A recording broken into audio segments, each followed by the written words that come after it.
Time now for another visit with the Republican Viewpoint columnist, Ron Chimelis. We're touching on several topics this time, but we got started discussing the 2017 Baseball Hall of Fame voting and Ron's own ballot as a member of the Baseball Writers Association.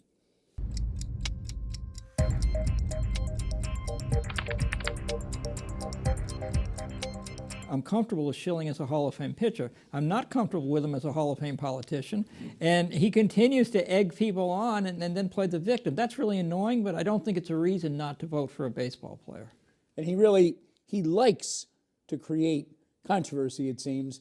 He says pretty off-the-wall stuff from time to time. He says some pretty offensive stuff as far as many people, including myself, are concerned. But if we started judging people on politics, there's a lot of people in there that I would have a second look at. Judge Landis, Ty Cobb, a few others we don't know about. A lot of racist stuff. Yeah, absolutely. You could pick, and when you start looking at people's political viewpoints, this hasn't really been an issue until modern times. I tell people that Schilling gives everybody the middle finger and says, why don't you like me? I don't like him. But if I start letting that affect me to the point of not voting for people, then I'm feeding into the criticism of the vote itself, and that's that the reporters are biased. I don't know for others. I think we are more diligent as a group than people give us credit for, but I know myself, I try to separate that. How about some of the things? I mean, Curt Schilling has made no secret. He's very conservative. He's been very outspoken for Republican candidates, for Donald Trump. He recently said he tweeted, he'd like to see journalists lynched. I didn't care much for that one. That wasn't my favorite quote either. Yeah, but, he just doesn't care what he says. Well, and he should, not for the Hall of Fame. And by the way, I don't think he didn't make it because of that. He got 45% of the vote. He needs 75%. There aren't that many. There might have been a few that lynching comment really infuriated people, and it should have. But that's not why he didn't get in. I have very little respect for the way he conducts himself politically, and he's not a conservative. I consider myself conservative in some ways, and I don't throw in with him. It's a different form of conservatism, but that's a political debate, not a baseball debate. You headlined a column, Cooperstown forfeiting its special meaning, and you're basically talking about people who've gotten in, despite a lot of questions, in this steroid era. Well, it's very difficult, and it's taken, frankly, a lot of the fun out of it for me. People talk to me like this is the greatest honor I've ever had, more important than raising my child or being married. I take it very seriously. It is a privilege, but that's because Cooperstown has always been one of the very few institutions that's really special. It's almost mythological, and we've seen that lost in so many institutions, and I see we're losing it with Cooperstown.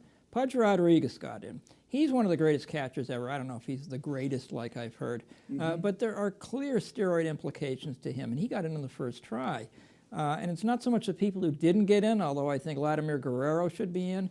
But the one that really upset me was when Bud Selig got in, and that was not a writer's vote. He was the administrator during all of this. If he's a Hall of Famer, how can you honestly say that people who did steroids are not? I'm wrestling with whether to continue voting, because I've never voted for people that I was sure took steroids, and I won't. So my option might be whether I really want to participate at all. I want to, but I'm thinking about it. What about two guys that mean a lot to Red Sox fans in particular, and both have had their names at one point or another linked with steroids, Manny Ramirez and Big Papi, David Ortiz? What do you think their fate's going to be? Well, Manny got 23% of the vote. Yeah. He's just not going to, I don't think he's going to make it. It would surprise me. Yeah. He's got Hall of Fame credentials. That's not even close. Yeah. And he was suspended twice for steroids. Big Papi says he didn't do it. We love Big Papi. We don't love Manny. That shouldn't matter. I'll be very curious what the rest of the nation outside of New England does with the Ortiz candidacy, because in New England, I think there seems to be no question he should make it. But there are questions. There's questions about whether he took steroids, whether we should believe him, whether that should matter. It's not a done deal for Ortiz. I don't think Manny's going to make it. As we sit here, the Patriots are gearing up for Super Bowl 51, LI. The Roman numerals. That doesn't really work, but that's another whole story. Going up against a pretty tough team from Atlanta that surprised a lot of people. The Falcons have had a great year. What's your read on that? I know you covered some football. I don't know, because I thought Pittsburgh would give the Patriots a much better game. I thought the Patriots would win. I actually thought the Packers would beat the Falcons. So what do I know? The Falcons are obviously much better than maybe a lot of us thought. The Patriots are the Patriots, and I think they're going to win the game. But I see a lot of points. When you were covering sports, you were at the Patriots Stadium, way back when, 2001, when Drew Bledsoe got hurt and they brought a guy off the bench. Everybody said, who? Oh, no, Tom Brady. How about that? You were in his first game. The big headline was A Man Called Brady. That was a very cute headline. Yeah. And I remember watching it as someone who didn't cover a lot of football, surrounded by these experts.